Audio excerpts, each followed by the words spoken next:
And we're back. We're back after a week. A week of partying. Yep, that's definitely what we've been doing. Um, Happy Dynamite Day. Welcome to the Pinfall Podcast. I'm your host, Liz, and I'm joined as always by my co-host, Marcus. As you can tell, I didn't do my hair today because Yeah, but you've also been I'm driving all over the place. driving myself crazy. So AEW Dynamite. uh, this was a really fun show. Not super spectacular, but really fun. We had the AEW debuts of W. Morrissey, formerly known as Big Cass, and Deonna Purrazzo. And might I say that both of them look fantastic on AEW.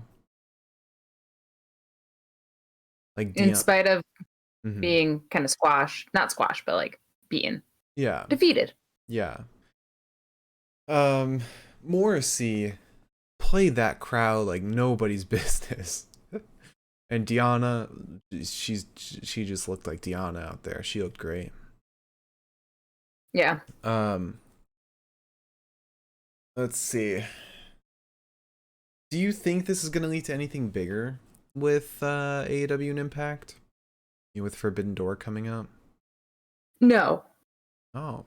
not really. Maybe, but I don't think so. Just because Deanna got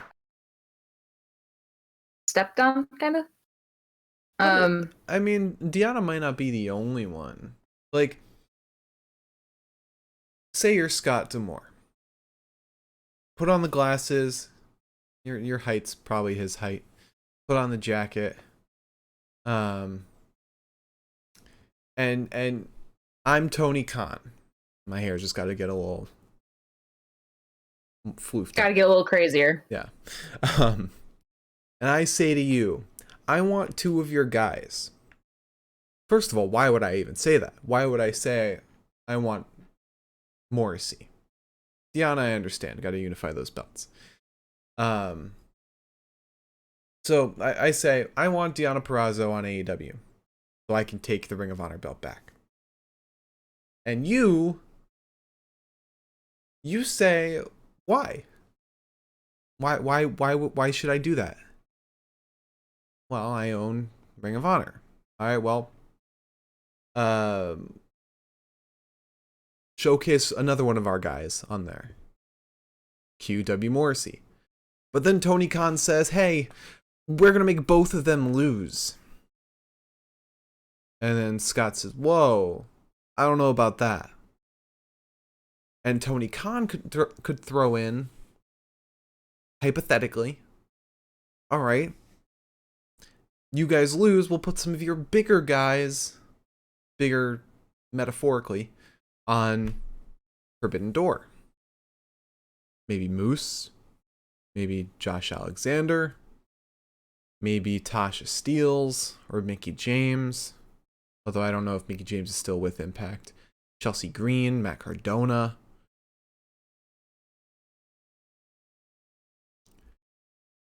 It's I feel like there's got to be something that Tony Khan is giving in return.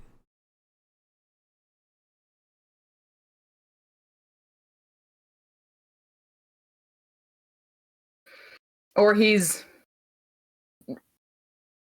mansplain manipulating his way out of this one. Tony Khan? Yeah. I don't know. Scott D'Amore is a smart guy. I don't think he would fall for that. And Gail Kim's smart too. I don't know. I just think we might see more of these crossovers. Maybe even someone on Impact from AEW. Plus, you also have to remember, New Japan is crossing over with Impact as well. This might be a whole three-way Forbidden Door. This might be a revolving door.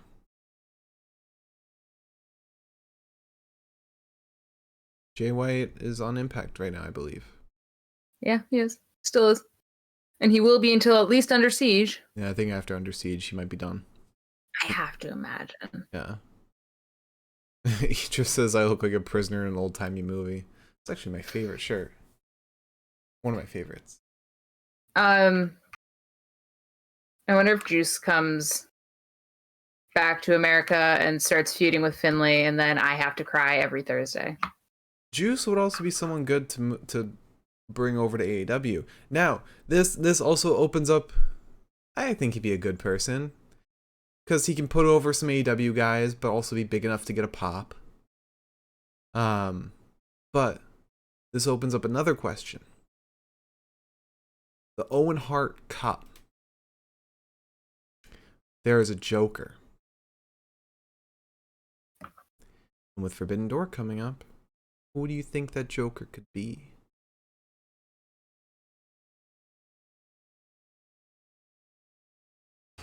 Togi Makabe.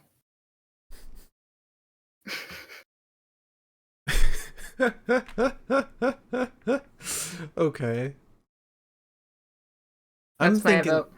someone in Bullet Club. I feel like that might be the best one. Bad Luck Fale. Oh wait, I don't know why I'm doing this yet. Sorry. Fale would actually be a pretty good matchup to Samoa Joe, and why are you sitting there like that? I'm just listening. I just think like, because Adam Cole and Jay White have been talking about like, oh, we're gonna make it the like this tournament's gonna be all Undisputed Elite, and so right now in the tournament is Adam Cole and Kyle O'Reilly. That's it from Undisputed Elite. Maybe they'll add a third in from Bullet Club, someone like El Phantasmo or Hikuleo, someone who can give a big enough pop, like I said, for Bad Luck Fale or Juice Robinson. That's what I said it for. And get a big enough pop, but also have Samoa Joe win. There's no way Samoa Joe's losing.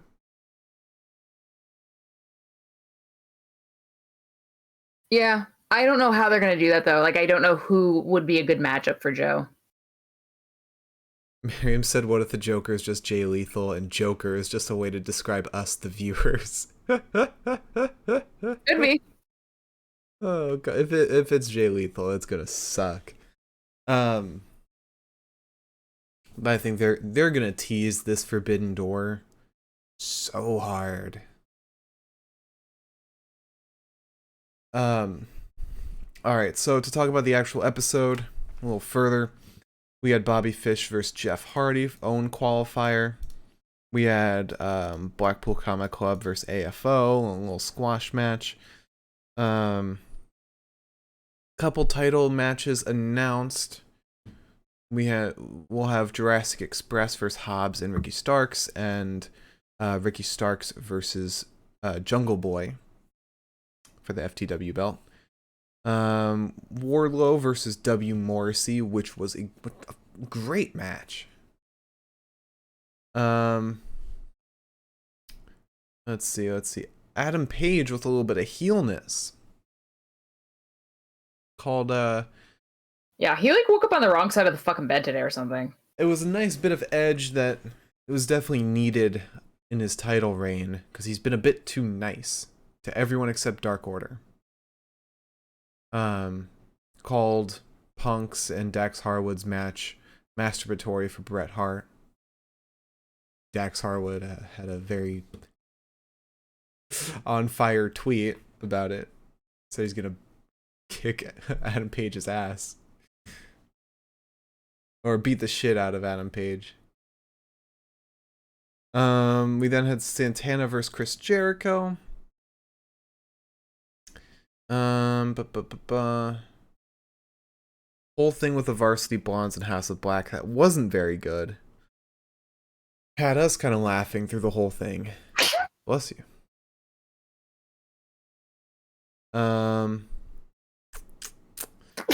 Bless you.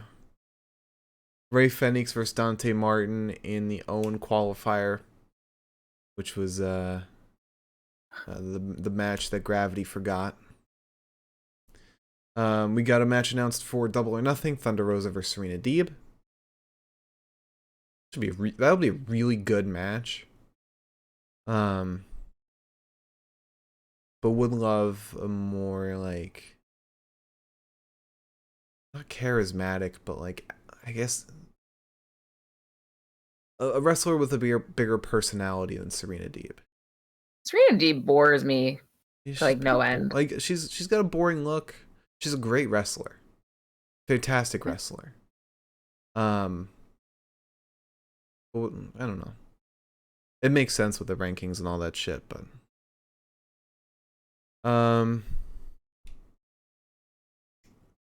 then we had announced CM Punk versus John Silver for next week, and then finally Mercedes Martinez versus Deonna Purrazzo for the undisputed Ring of Honor Women's Championship.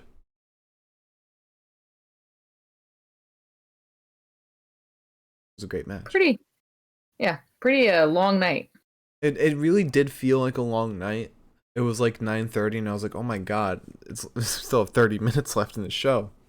And they gave us a commercial break in the last 8 minutes, which is terrible.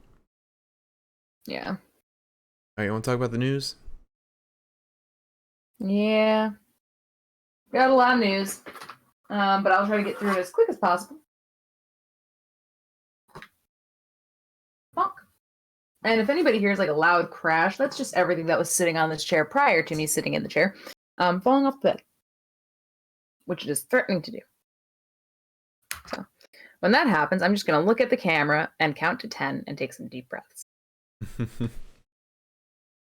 All right. Let's start with some non-WWE, non-AEW news. Like, for example, a fun fact. Idro, which thank you for the subscription. Sorry. Thank you. Just a little fun fact, which is that apparently the whole time that like we talked about this, when Moose's contract was expiring with Impact, and he was kind of like up in the air, like I don't know what the fuck I'm doing. Am I going here? Am I going to WWE? I don't know. He actually almost signed with WWE apparently, but then pulled out. He would be a good fit for WWE. He would be a good fit really anywhere he goes. But he is killing it over at Impact, so I could see why Scott D'Amore would want him. Yeah. Also, I'm sure that Scott promised him the title, and was like, yeah, it's what they do. It's what WWE does with a lot of people who try and leave. Give them those mid-card belts. Mm-hmm. Also, Idris said Mets won the series against my Braves, so I subbed. Hell yeah. Fair enough. I don't want to talk about baseball right now. Today's game was bad, but oh yeah, no.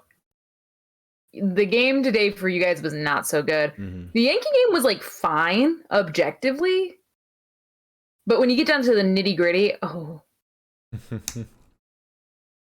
it's fine. Mm-hmm. I feel fine. Anyways, apparently Tessa Blanchard is no longer with Women of Wrestling. Apparently, there was a lot of issues with her, which makes sense because it's Tessa Blanchard. What the fuck do you expect?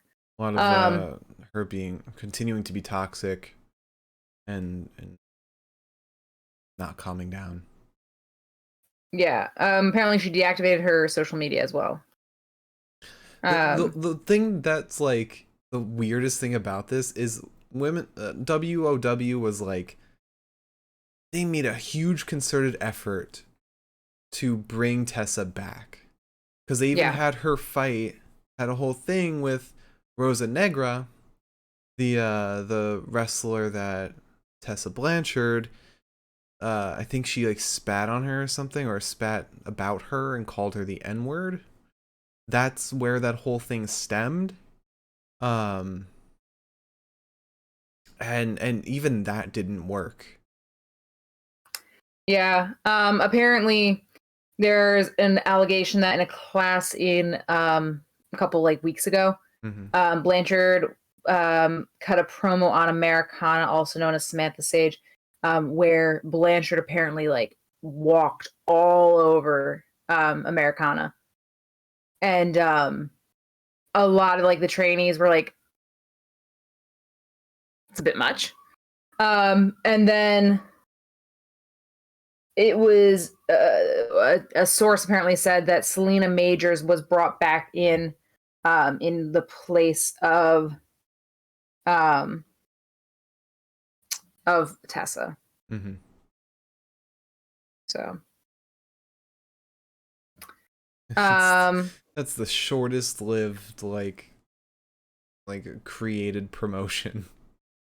Yeah, someone. I know. Like if Cody left in like a few months. Yeah. Some quick WWE news. WWE announced their multi-year partnership with the Boys and Girls Club to support the Boys and Girls Club program called Be a Star.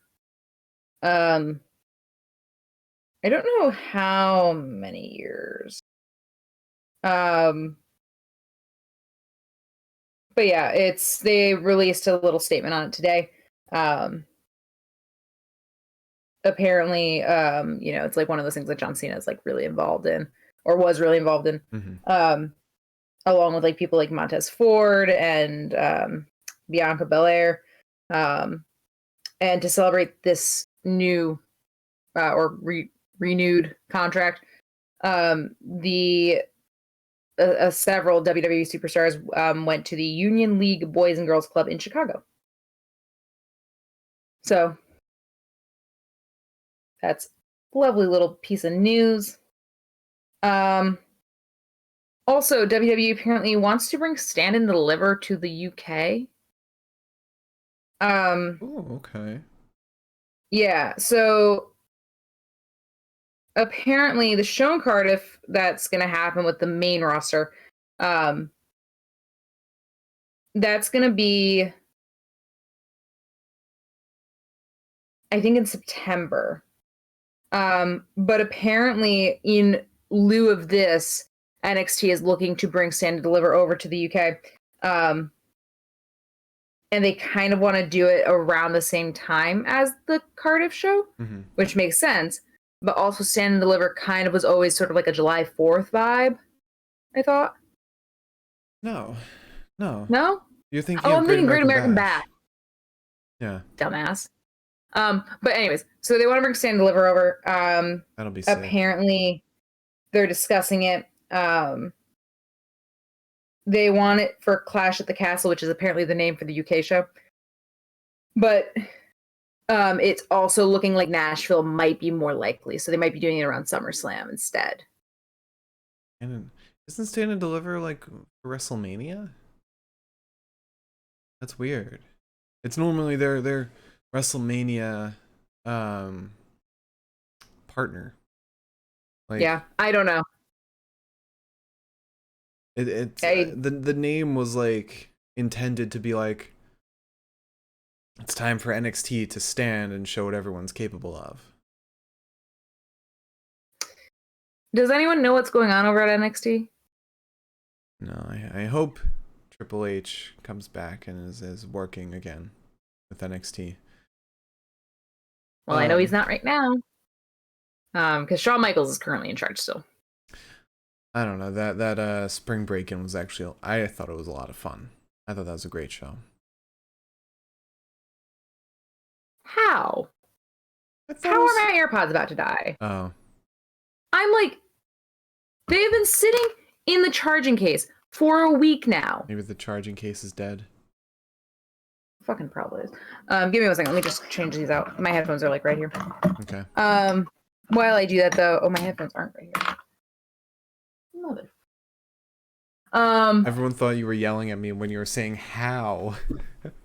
No. I mean, I didn't really like the show that much, but I thought Gacy vs. Braun was a great reminder of how Gacy is still a great wrestler. And Braun had some incredible moments in it too. As far as everything else, Creed Brothers vs Viking Raiders was an insane match. That I would give a lot of credit to. There was another one. The women's tag match was nothing special. What other matches? The triple threat: Cameron Grimes, Solo Sikoa, and Carmelo. That was great. Yeah, I'm still pissed about the ending of the of last night's episode. With with the hooded figures. Yeah, that was so stupid. They appeared and faded to black. It was stupid. Anyway, more news. Yeah. The NXT Women's Breakout Tournament participants were announced. And it's going to be Ariana Grace, Kiana James, Sloane Jacobs, Lash Legend, Fallon Henley, Tatum Paxley, Roxanne Perez, and Nikita Lyons. I think it's very obvious who's fucking winning this. Either Roxanne Perez or Nikita Lyons. I guarantee you it's Roxanne Perez because she has not gotten like much traction yet.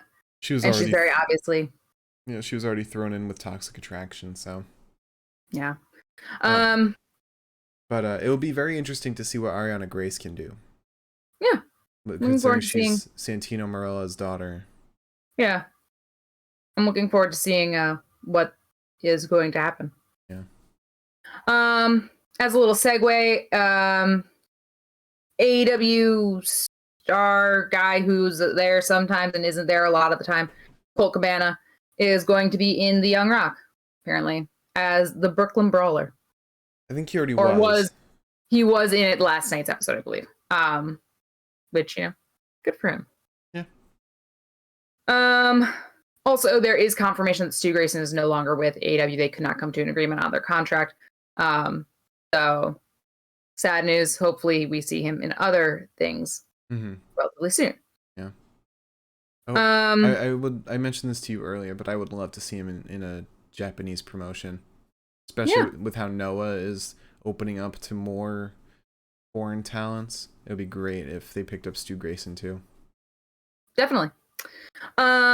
Also, it looks like Tony Deppen was apparently backstage tonight for AEW, which is interesting because he was not on anything. He had an elevation match. Oh, did he? Yeah. Okay, cool. Against John Silver, I think. Very cool. It's fun to see him. Yeah. Tony Deppen is one of my favorite Ring of Honor wrestlers. I love to see all of his matches on GCW. Yeah. Also, apparently, Tony Khan has officially become the owner of Ring of Honor today. So hopefully we will see something cool happen there. Yeah. Hopefully we get a streaming deal soon. Yeah. Also, apparently, Tony Schiavone said that he refuses to be part of Dark Side of the Ring. He said that he wants nothing to do with it. And he said that he's seen how people who go on it end up getting treated. And he wants nothing to do with that. He said he wants to be viewed as somebody who has too much respect for the industry. And I was like, all right, sure, Tony.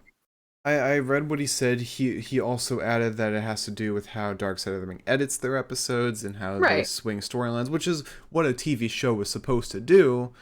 But even somebody who came out looking good in an episode, Rob Van Dam, he expressed disagreement in how Dark Side of the Ring edits their episodes.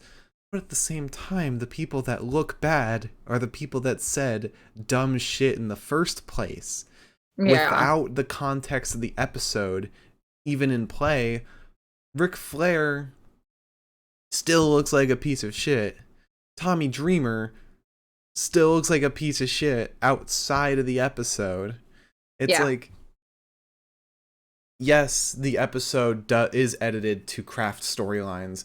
I've worked on a show where you have to take reality and find storylines in there to make a show out of. You can't just give straight up reality and nobody's gonna watch it. So there is a reason to it, but I understand the criticisms of it. However, you're not going to get flagged if you didn't say dumb shit. Yeah, definitely. Good enough reasoning, but it is what it is. Speaking of shows, AEW wants to do a new show. I guess there's a new show coming to TBS, and it's going to be sort of a backstage all access sort of reality. Here's what goes in the making of our show kind of vibe.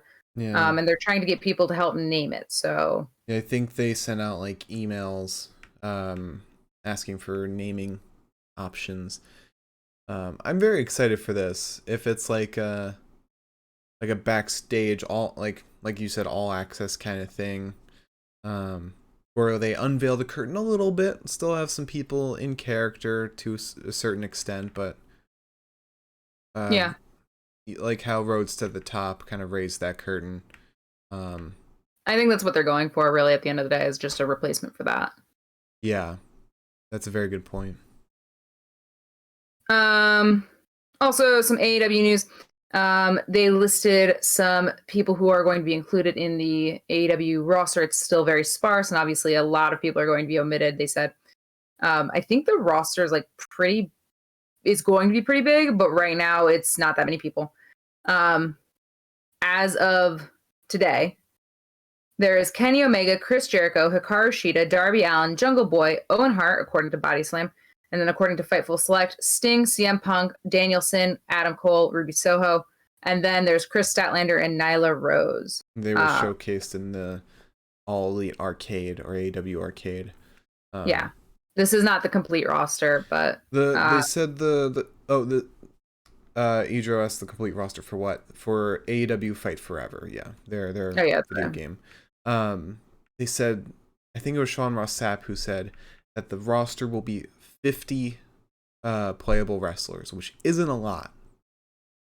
Yeah, it's like if we're doing two different promotions, two brands, whatever, in universe mode, it's 25 for each of us. It's not a lot. yeah. But maybe that opens up for more like DLCs, hopefully free DLCs, creator wrestlers if they have that. It would be great if they did do that. But they also announced that the game will be on console and PC, which is a very good sign. Yeah, that'll be really fun. Yeah. Also, my final piece of news is just kind of an interesting little piece of news that I thought was really fun. Apparently, a California-based lucha libre promotion called Pro Wrestling Revolution worked with a company called Mass Republic, and they got a P3 group visa for 37 pro wrestlers from Japan. This is going to allow stars from Noah and Dragon Gate to come over and wrestle in Pro Wrestling Revolution starting later this year, which I thought was really awesome and could be really cool. Yeah. Now that travel is opening up, it's great to see all these different wrestlers going to different countries and wrestling. Like we got Ninja Mac and Noah now, which is insane. Yeah. Very excited to see what the future looks like for international wrestling. Yeah. Could be cool. Yeah. Could be fun. Like we had a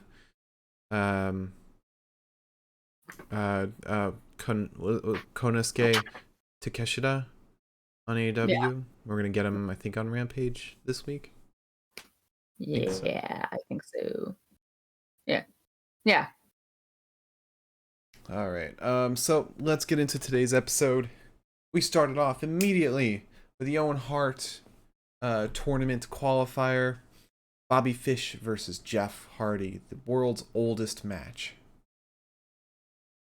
Yeah, and it went exactly how you would imagine. We start with Jeff wrenching the arm of Fish and then a shoulder tackle to him before Jeff does his cute little dance. Bobby goes for the hip toss on Hardy. Hardy then reverses that, turns it into a hip toss on Bobby. Right into a sleeper hold.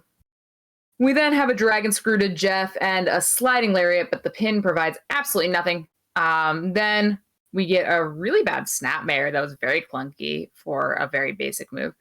Into like, basically Bobby did like a cannonball, but like over the ropes. But it misses because Jeff rolls ringside. Bobby follows him, hits him with a dragon screw into the barricade. At this time, we are alerted to the fact that Darby and Sting are watching because for some reason we needed an entire Owen Hart tournament to set up the Darby versus Jeff match. Then I'm trying to scroll, but I can't find my mouse. Okay. Then a jawbreaker is blocked by Fish. And then another jawbreaker is blocked by Fish with a knee to the face. And then a third actually connects with Fish. Fish ends up kicking Jeff in the face a couple times. We get some back elbows to Bobby, though. And then some forearms. And then he hits the inverted atomic double leg drop kick, drop elbow. Because it's not a Jeff Hardy match if we don't get that cycle of moves. Jeff then hits the twist of fate. Goes up top for the swanton. Bobby gets up, kicks Jeff in the face, hits him with the avalanche falcon arrow, which is a massive fucking move. Like, it looks horribly painful. Mm-hmm. And I hate that it's something that people can kick out of. I feel like that should be a finisher. Like, that should be it. There's, like, nothing looks like it hits as hard as that particular move. What's it called? An avalanche falcon arrow. Mm. Yeah. But anyways, Bobby covers. He doesn't get the pin. Goes right into the heel hook, but Jeff reaches the ropes. Bobby then runs right into an elbow from Jeff and then a somersaulting kick to the back of the head of Bobby. Jeff then goes up top for the swanton, gets it because, God forbid, we give Bobby Fish a goddamn thing in this world. Oh, and then Jeff wins. As I meant when I said that we are using the Owen Hart tournament just to set up the stupid Jeff versus Darby match. I think it'll be a fun just match. Don't care about. Be fun. You guys who don't care about their bodies. Yeah, but like, it's a wrestler versus an edgelord, and I can't stand watching him. They should make every level of the Owen Cup like a different stipulation. Like, the qualifiers are normal matches. The first round of matches is like do something simple like a tables match. Third round, coffin match. Imagine getting Samoa Joe into a coffin. Yeah, that'd be crazy. Then the finals is like blood and guts, but only 2 guys. Or dog collar. There you go. So after the match, the Young Bucks come out and they go face to face with the Hardys for a hot second before going to tend to Red Dragon. It seems like they're calming down with the tension between the 2 teams. Yeah. I think they're, calming it so that when it does happen, it'll be more of a surprise. But that obviously won't happen until Kenny's back. You think I'll get this? No. So then we had a video package for Blackpool Combat Club, the one that they posted on social media, which was very cool. And then we get Blackpool Combat Club versus AFO, Butcher, Blade, and Angelico, who we haven't seen in a while. Yes, because he has been injured. Yeah. So we start with a bit of a brawl, and then I put my matches away. And then we continue with Blade versus Danielson. Not much happens. It's a lot of shoving. Angelico gets in. He gets the weirdest submission on Danielson. It's like a Texas cloverleaf, but like holding him up with his hands. So he's all arm strength. Anyways, Danielson rolls him up, kicks him in the chest, strikes the shit out of him. And then we get a hard left hand to Yuta from Angelico, but Blade gets in off that, gets drop kicked by Yuta. Yuta then drop kicks Butcher, who comes in. who no-sells the shit out of it. He shoves Yuta into Angelico, who kicks him, but then gets promptly kicked off the apron. And then Yuta hits a German suplex on the Butcher, because of course he does. Then we get Moxley, and Moxley just goes to fucking town. He attacks everyone, lays out the Blade, like just ragdolls the poor dude. Back in the ring, Moxley bites Butcher, but gets kicked in the head by Angelico, kind of rocks him for a second. But it doesn't rock him enough, because then he like fucking clotheslines the absolute piss out of Angelico. And then we do that cute little thing where everybody in Blackpool Combat Club come in, like, you know, Yuta gets like the rear naked choke on Butcher, and Moxley does whatever the fuck Moxley does. And then Danielson, who was stomping on the head of Angelico, puts Angelico into the label lock? Or was it the cattle mutilation? No, it wasn't the cattle mutilation. I think it was the label lock. Okay, I wasn't paying attention to the submission hold. But he taps Angelico out. Yeah, he did the foot stomps, yeah, and then yeah. He normally only goes for the cattle mutilation as like a backup, I think.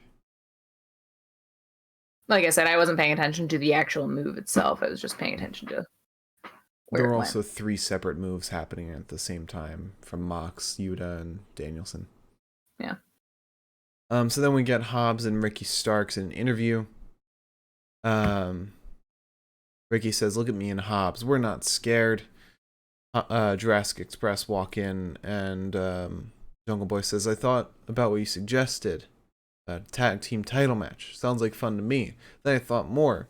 You seem like a spicy guy to me. Before you two get a shot at these, give me a shot at that FTW belt." Stark says, "I accept your challenge. I am FTW champ for a reason. I'm going to show you what a real man is all about."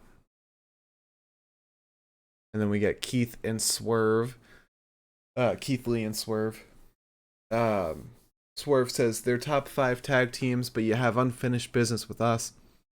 Keith Lee says, "Dubious, questionable, unproven, can all be described for Team Taz. You will swerve in our quarry." The man's got to stop with his fucking word vomit. He's just playing Scrabble now. He's like a fucking youth pastor. God. So then we get Wardlow versus MJF's mystery opponent. MJF comes out and he says, "I would love to say it's great to be back in Maryland, but then I'd be a lying piece of shit." And the way he's just so blunt there. It's full stop. It was great. Speaking of, hey, everybody look, it's Wardlow. Oh, God. I'm not out here. I'm not going to stand out here because I can't stand looking at these pigs for 1 minute. But you should be terrified of the man about to walk through that curtain. 7 feet of sheer power. A man who's never taken an L. And then W. Morrissey walks out. And then we begin our match. Morrissey looks fantastic. His walkout is the same as Impact. That's why I think they're doing a crossover, because his and Deanna's were their Impact walkouts. Yeah. I don't know.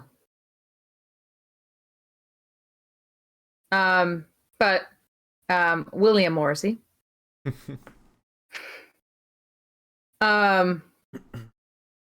Makes his way to the ring. Wardlow ends up spearing Morrissey into a corner, and then Morrissey he spears Morrissey into the corner after we kind of dance around a little bit. A lot of like setting up. Morrissey then splashes Wardlow in the corner. Wardlow spears him in the other corner again. Morrissey then sends Wardlow over the ropes and does like a little dance. Like it does a little. Mm-hmm. Yeah, he was like mocking or something. Yeah, he was having fun. He then slams Wardlow into the apron several times after basically telling the crowd to fuck off because they were chanting for Enzo, and he more or less said, "Fuck that guy." He does like the Enzo dance and then Yeah. It's so great. Um, Primo. Um, then he hits the Boss Man Slam on Wardlow. It still isn't enough. At this point, it's very obvious that Wardlow looks like a regular ass dude next to Morrissey because Morrissey is so fucking aggressive. Wardlow's then put up top, but he fights Morrissey down, hits a moonsault off the top rope onto him. Then he powerbombs Morrissey, and that's enough to call it a day. Yeah, only one powerbomb. But I think it was Excalibur who said it is a special powerbomb. But the way Morrissey was kind of working his character, working the crowd, I feel like this was kind of a tryout. It might have been.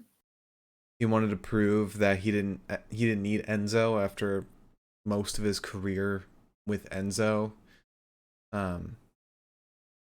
So I think he did a really good job. I mean, we've been watching him on Impact, and he's incredible by himself. Mm-hmm. I don't know, but although I did think about if the plan is, instead of Forbidden Door is to maybe swap talent for a little bit, have somebody from AEW go to Impact. What they could do for Slammiversary is Ethan Page challenges Josh Alexander for the Impact title. North versus the North. That does bring Macklin into question because he is next in line after Under Siege. So you could make it a triple threat. That is Macklin's thing, I guess. Yeah. Plus, they could have Ethan Page lose without losing. Yeah, okay. I kind of see what you're doing there. And I feel like Josh versus Ethan Page it sounds like a great Slammiversary main event. That would be really cool.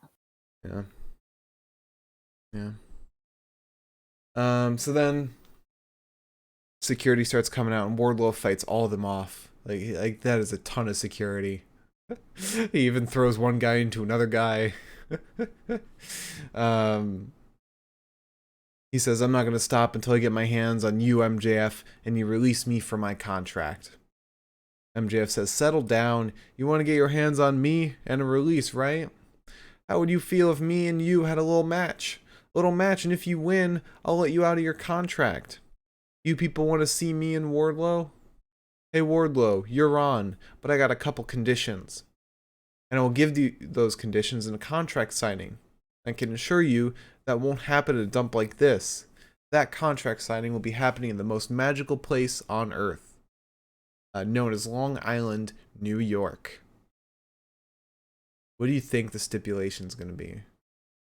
I feel like it's going to be like no power bombs and Extreme Rules only for MJF. That is a possibility. What if it's like Wardlow in a cage and MJF's outside of the cage? MJF's just poking him a kendo stick through the cage at him. That'd be kind of funny, actually. Or it's like Wardlow tied to one of the turnposts. He's like chained to it. Maybe. Wardlow on a pole match. It'll probably be handicapped. It'll be like MJF and Spears versus Wardlow. Maybe, yeah. That's fair. They can use chairs and stuff. Alright, so then we get Tony Storm, Ruby Soho, Jamie Hayter, and Britt Baker in a promo. Tony and Ruby are wearing matching outfits, and Britt says, we missed the memo to wear our matching black crop tops. But anyway, every page in the history books has Britt Baker, DMD, written on it. Ruby says, I cannot listen to you talk for one more second. I don't know when we agreed to this crap. This is no physicality crap. But Tony can't wait to get a hold on you in the first round, Jamie, and I owe you, Britt, a receipt. If you're waiting for us to leave, we're going nowhere. And he didn't have Tony or Jamie say anything. Disappointing. Because I love hearing them talk. But that's been the case for like the last few. Jamie normally doesn't talk. Tony sometimes does. Tony's been really quiet lately, though. Yeah. I don't know what that's about. I don't know. I don't remember her being a bad promo or anything. No. I don't know. Tony's going through it a little bit. Yeah. So then we had an interview with Adam Page. He's with Tony Schiavone in the ring, and he says, "It'd be real easy for me to come out here and say how much I respect CM Punk. It'd be real easy to say how much I look forward to shaking his hand and standing across from the best in the world. And it'd be real easy to say how much I'm looking forward to having a classic with him at Double or Nothing. It'd be real easy, but that's not going to happen. At Double or Nothing, there's not going to be a handshake, a masturbatory Bret Hart match. I'm going to destroy CM Punk. I see you out there in the CM Punk shirt," talking to somebody in the crowd. "This is when I'm done with him, you're going to run back to the merch stand and return it. I hate to be the bearer of bad news. CM Punk is not here tonight. And if I were a betting man, I'd say he's off filming another TV show. But wherever you are, I want you to hear me. I'm going to embarrass you. You wanted to fight? You've got one. It'll be the fight of your life." Maybe the storyline of Hangman's reign is like, he just wants, like, he's a masochist. He wants himself mutilated, and so he's trying to get CM Punk to mutilate him. Because every title defense, he's bled a lot. It's either been like a no holds barred match, Texas death match, shit like that, or just Danielson making him bleed a lot. Yeah. Maybe he just wants the same from Punk. I like the idea that, like, it's sort of that, like, absolute power corrupts absolutely kind of thing. I want the title to make him go mad. Yeah. I want him to go fucking crazy. I want this man to be at his very lowest, and Kenny Omega comes back, and he's like, "Hey, Hanger," and suddenly they're friends again. Maybe the storyline could also be like, the title also like took away Kenny's ability to fight. Like, that's why he was in rehab for so long. Do something with that. See, now that I've come up with my idea, I'm actually very attached to it. And now that if they don't do it, you're gonna be disappointed. Bingo! Then, speaking of disappointed, we get a promo from Jay Lethal. He says, "What about the red carpet?" Oh no, Sanjay Dutt says, "What about the red carpet for the greatest wrestler from India? What about for Jay Lethal?" Jay says, "Where's my red carpet? Takeshita, our animosity isn't your fault. It's AEW's fault. How about me and you on Rampage one-on-one? I'll show you what a real international star looks like."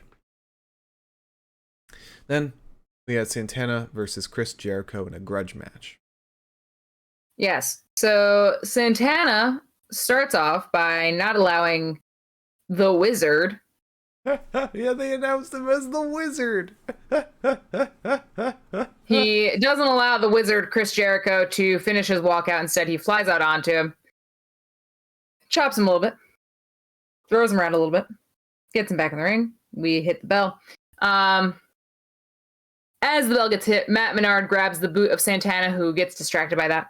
He gets kicked in the head by Jericho and then falls onto some steel steps that he actually set up himself. So it's kind of his fault that he landed on them. Santana then counters Jericho, sends him into the mat. He counters a bulldog, sending Jericho balls first into the turnbuckles.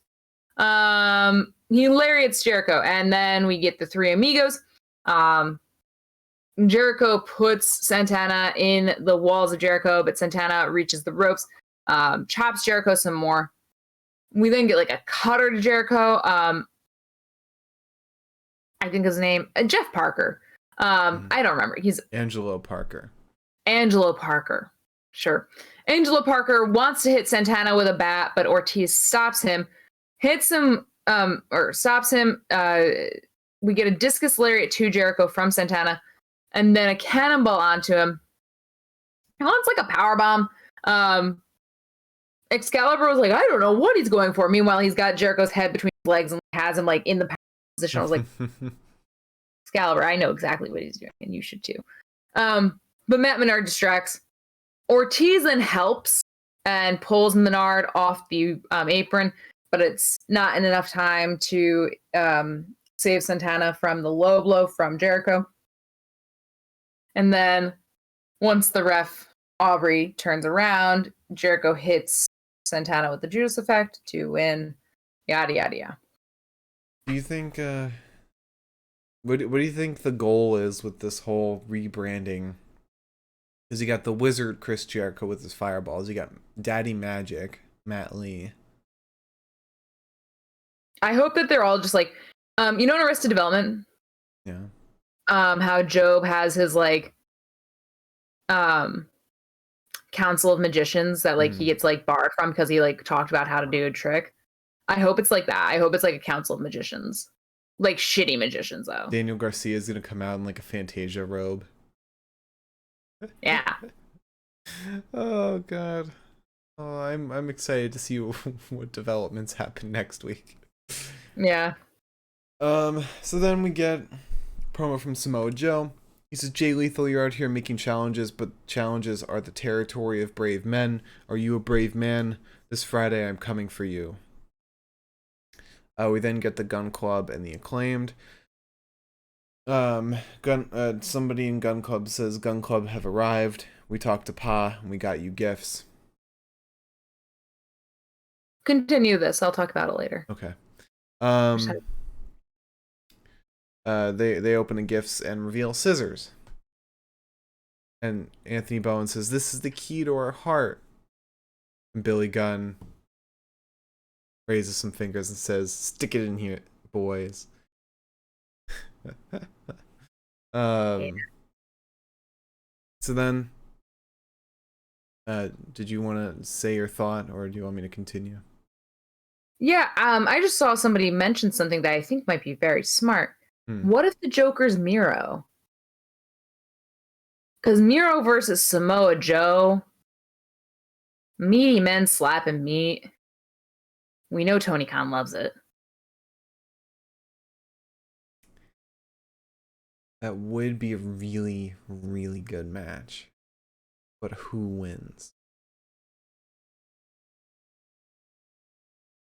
No, I don't know the answer to that one, but Miro wins, and with Kip Sabian helping.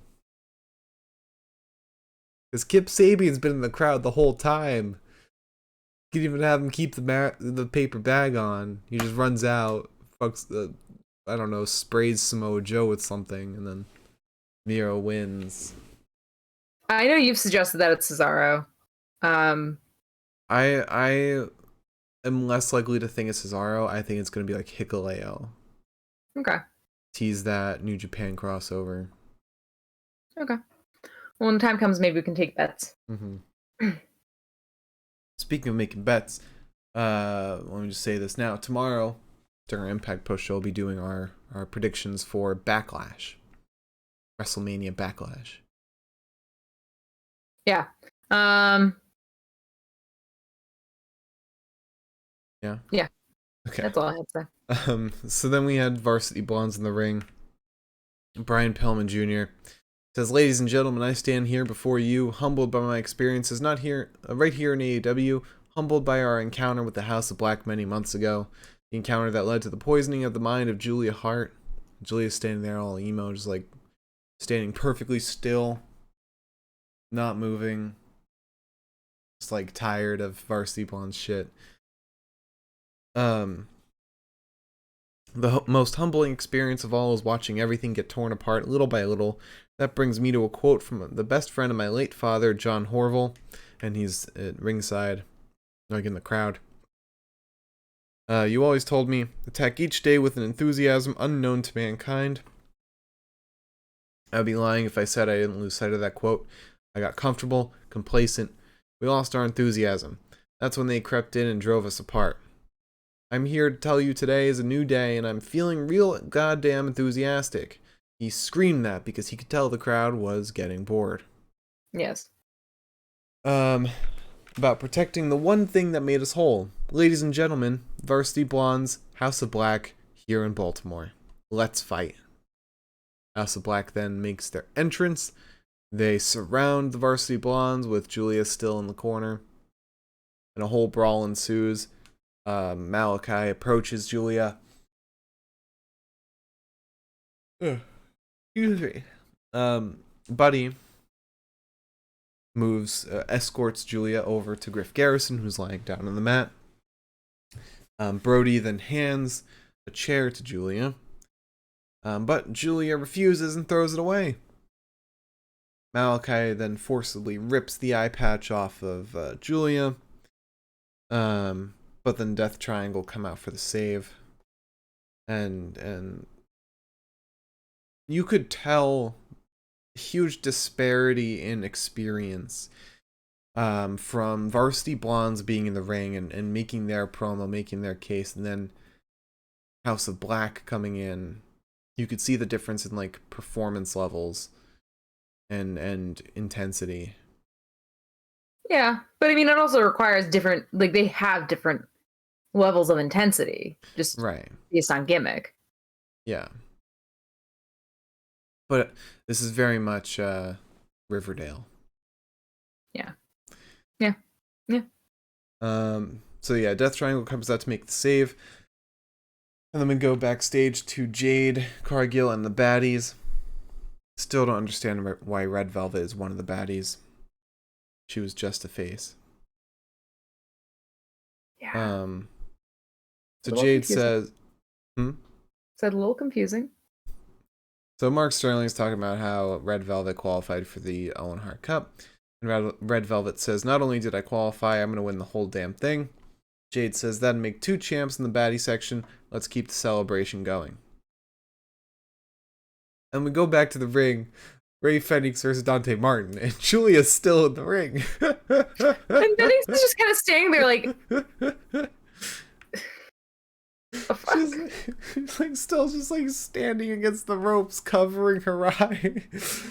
And Fenix is like, dude, get out. Yeah, I know. Fucking funny as shit, though. Oh, God. And then Dante Martin comes out and the match starts. Yeah. And we start with some high-flying shit, as the entire match was high-flying shit. I don't know why I made that my notes that we started with it. Ray goes off the ropes with a crossbody lateral press to ringside. Back in the ring, we get a backflip Russian leg sweep, as Excalibur called it. That is not my words. That is his. To Martin. Then some strange like inside-out maneuver to Fenix.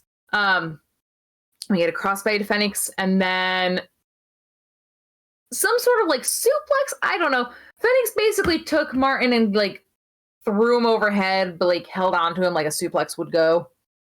Then we get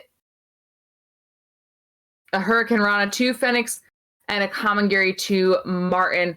A near power bomb to Martin as well. But Fenix then decides, instead of the power bomb, why not just do a pop-up cutter? Can never be simple. Yeah. Fenix then wants like some sort of a driver muscle buster or something or other.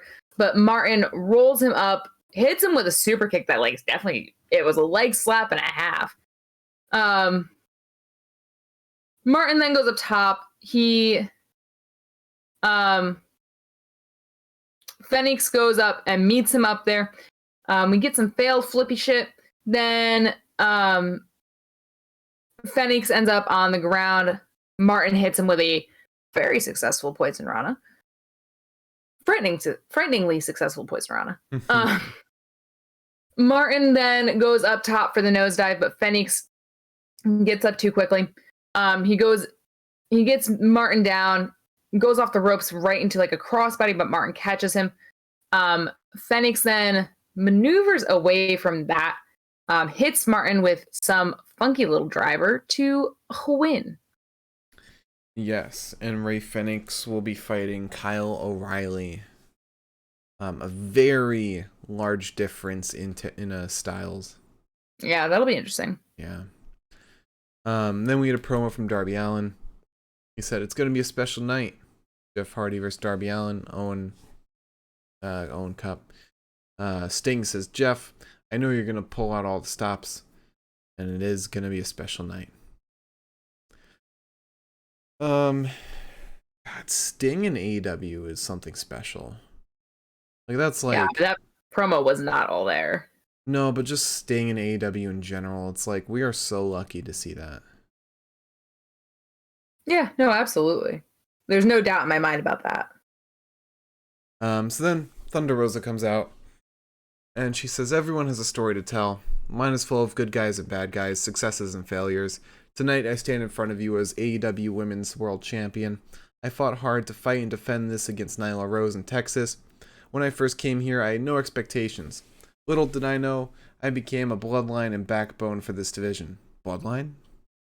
I know. She said that. I was like, Naomi? Roman? Roman versus Thunder Rosa confirmed. Thunder Rosa would love that.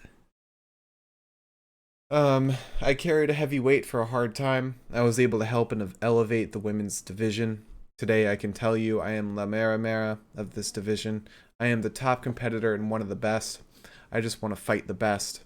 Before I was me, before Thunder Rosa was Thunder Rosa, I drove under the clothesline of California to see one wrestler and one wrestler only. I would like to call out the number one contender. Serena Deeb comes out, and she says, it's been a long time. I've watched you scratch and crawl your way to the top. You've earned where you stand.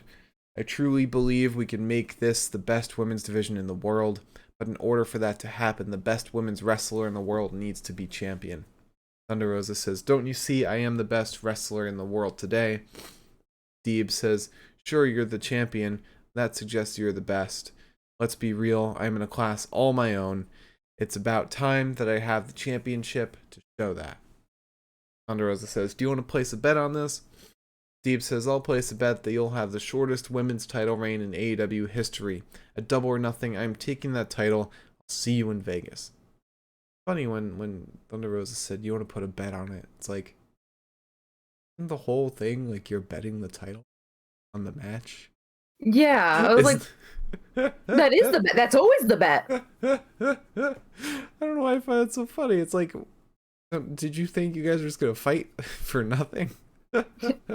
Just a grudge match. Yeah. But it's gonna be a killer match. Just based on that promo alone. So we also got announced that John Silver will be fighting CM Punk next week, and to follow that up, John Silver says, CM Punk, next week it's me versus you, mano y mano. Let's freaking go. And then we get Mercedes Martinez versus Deonna Purrazzo for the undisputed Ring of Honor Women's World Championship. Yeehaw. Deonna looked fantastic. Great. So Deonna starts off by kicking away the handshake from Mercedes. Mercedes gets a pump handle off onto Purrazzo until she then shoves Deonna into the corner. Deonna then decides to do some funky little things, which is basically like she took Mercedes' arm between her legs and like had her feet like this and then went like that. And I was like, arm. Ow. Then we get a backdrop to Deonna and a big boot to the face. Then we see a high pump kick and a moonsault press to Martinez, but Deonna doesn't get the pin. The Fisherman Buster is then put on to Purrazzo again, no pin.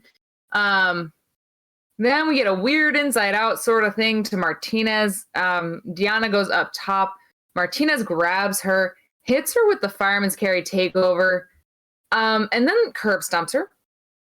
And then gets her into a fun little dragon sleeper submission to win. That was a sick finisher. I wish that we hadn't had commercials in it for like a fraction of it. Yeah, the last 8 minutes we had commercials, and I think Excalibur even said like, we'll go as long as we need to. Ended right on time. Yeah. It's gonna be very weird with Deonna having no belts at all on Impact. Yeah, but I think this is a good. I think that she's gonna still fine. She's definitely gonna be fine. But the question is, what's next? True. She's got such a good presence. What do you think is next? I have literally no clue. I mean, ugh. I think AEW could really do with her, especially her relationship with Britt Baker. They do want to fight each other. However, Deonna and Chelsea Green could make a good tag team for the knockout tag belts. True. The tag division is now lacking. So. And that would, given Deonna's open challenges in the past, might open up to women's tag open challenge, which would be very interesting.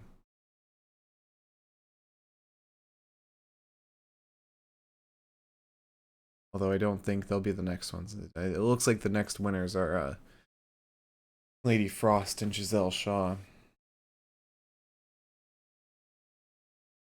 Yeah. Weird one, but I was just sitting here, by the way, and I was like, smells like lilac in here. Like, that's really nice. Like, what's going on? And then I remembered that I lit that fucking candle, and I was like,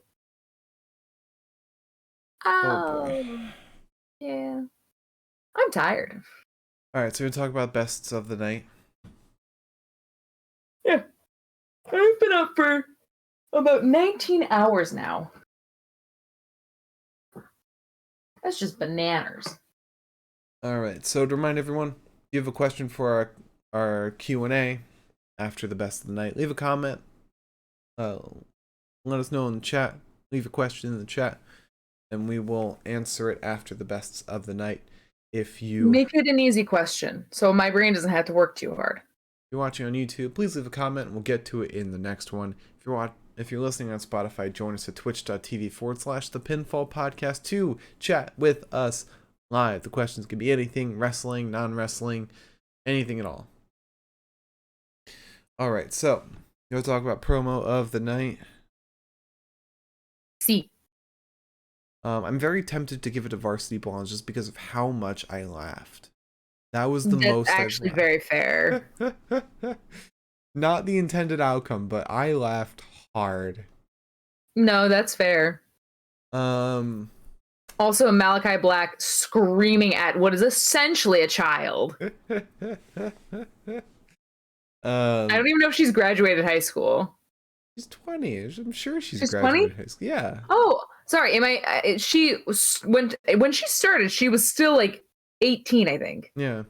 They said she was 20 on commentary, and I also told you she was 20. When you said she's a child. Or she's basically a child. You said she was in high school. I feel like going through your 20s is like dog years, where it's like 20 to 21 is 1 year, but like also it's 7 years.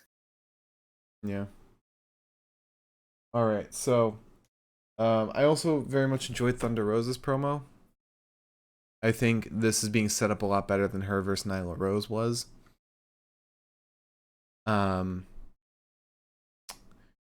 It was a lot less Vicky. Hateful comments. Racism. Bigotry? I don't know. You know, say Levy. All the above. Anyways, yeah. Ignorance. Adam Page's promo was also really good and throws a little wrench in the story. Adds a little twist to it. I'll give it to Thunder Rosa. Okay. Personally. I thought that was kind of a weak promo, but I'll take your word for it. You thought so? Really? Yeah. It's just something about, she's kind of got a Deonna Purrazzo voice where like her voice is just not commanding. I mean, would you rather go with Adam Page? Sure. Okay.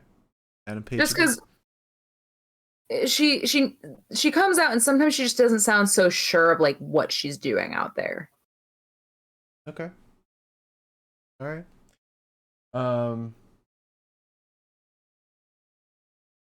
So next up, let's talk about Wrestler of the Night. Ready for your 3 options? I've hand selected these of all the competitors today. Okay. Not many, because there were no tag matches. Fair. Deonna Purrazzo. Okay. W. Morrissey. All right. And Ray Fenix. Okay. Ray Fenix. That's who I'd pick as well. How could you not? Yeah. All right, let's talk about match of the night. As always, go from the worst match to the best match of the night, and we'll talk about which one's the match of the night. Exactly. So, there weren't any matches today that were like really bad. The worst one was a 5 out of 10. This actually was a tag match. I completely forgot about this. BCC versus AFO. Yeah, it was a pretty decent match. I mean, I was just happy to see Angelico again. Yeah.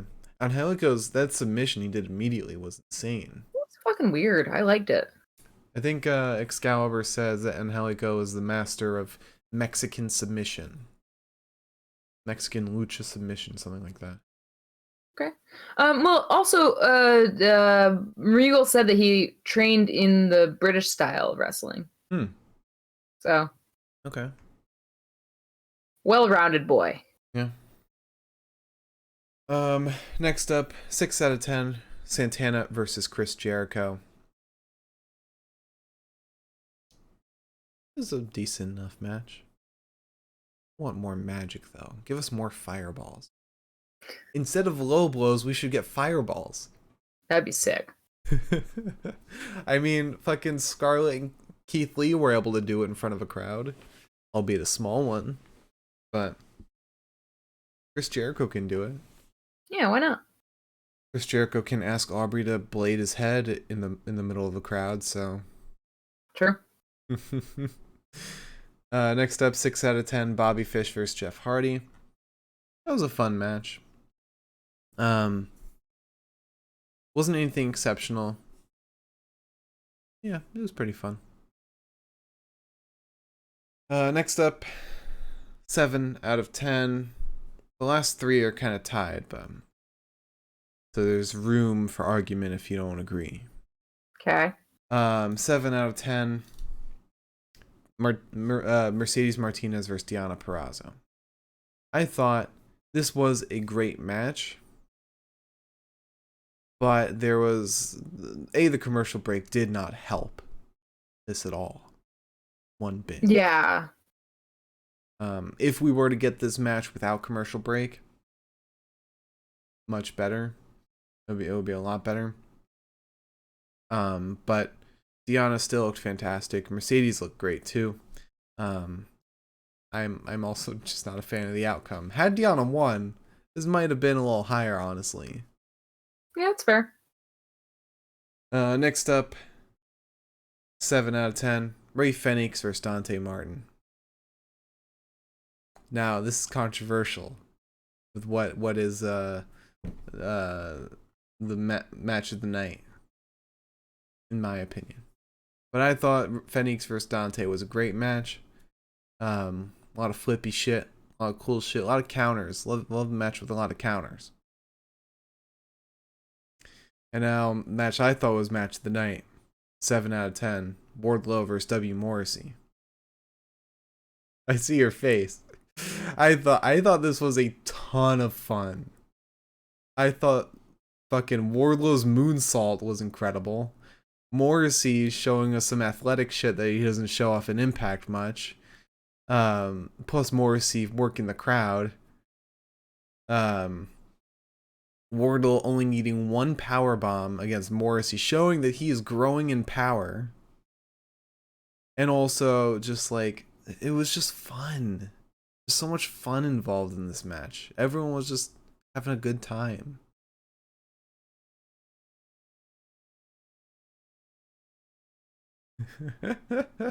I have to go with Fenix versus Martin. All right. Just because content-wise, that was stronger. Can we agree to disagree and say Deonna and Mercedes? No, because I didn't like the Deonna Mercedes match. I'd quicker say Wardlow and Morrissey if that's what like that match. Deonna didn't even get close to getting the Fujiwara armbar, and that just made look weak as She fuck. almost got in twice.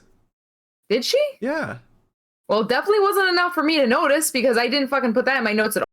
One Mercedes countered into a roll up, and the other one, I forget how it was countered, but she tried to get it in twice. Well, she definitely should have gotten an opportunity to get it in, make it look like, oh, she might get it, and then have Mercedes reach the ropes. That might have happened at one point. Well, if it did, then it wasn't nearly long enough for me to notice at all, because I usually don't miss something that big. All right, I'll say Fenix versus Dante Martin. Fine. All right. Hey, I gave you the buyout of Morrissey and Wardlow if you wanted it, really. No. Okay. All right, so those are our best of the night. Liz, I don't think we have any questions to answer. Well, my question is, where's Pepita? I don't know. Okay. That's not very helpful. But All right, would you like to close out the show? I think I would. If you tuned in tonight, thank you so much. And if you tune in the future, thank you so much. I hope to see you tomorrow. And happy Mother's Day. Even if you're not a Cinco de mother. Mayo. Oh, happy Cinco de Mayo. Yeah, that's tomorrow. We'll talk about that tomorrow.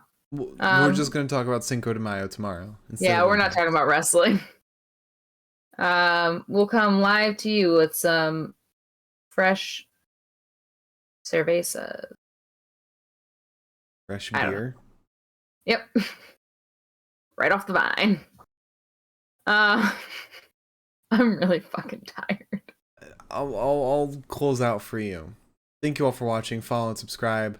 Twitter, YouTube, Spotify, Twitch. It's all the Pinfall Podcast. I'm at the Mark Cameron on Twitter. Liz is at Eli's at Elaine23. We'll see you all tomorrow for Impact. We'll also be doing our predictions for WrestleMania Backlash. Excuse me. Which we'll be covering this Sunday. Right? It's this Sunday? Okay. Yeah. Thank you all so much for watching. We'll see you all tomorrow for Impact. Have a great rest of your night. We'll see you then. Bye.